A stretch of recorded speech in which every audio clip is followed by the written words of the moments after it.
The Treasury Department estimates federal deficit spending will exceed $1 trillion by the end of the 2019 fiscal year.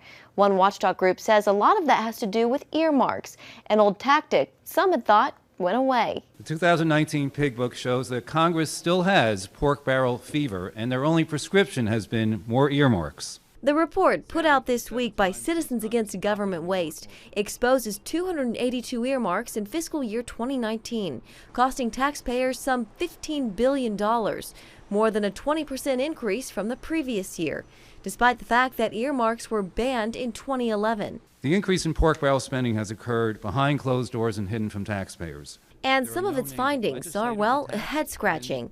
For example, $1.8 billion earmarked for military fighter planes that are 8 years behind schedule and double the original cost.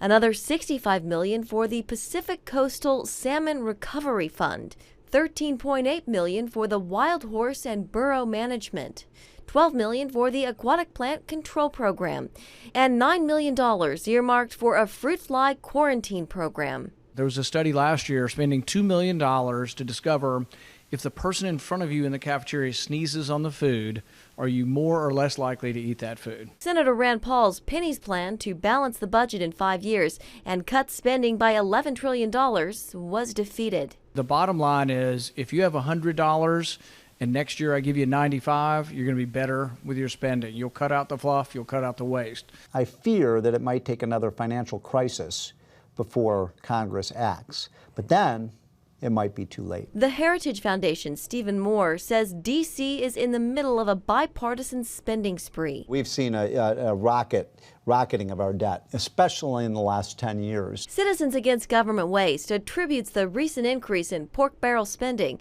to the 2018 passage of the Bipartisan Budget Act, which obliterated 2011 spending restraints. Like my mama used to say, she's in heaven, but I can hear her saying, baby, if you got it, doesn't mean you got to spend it.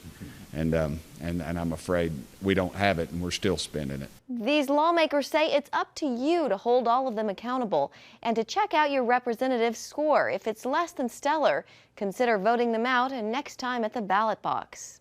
In Washington, Jenna Browder, CBN News.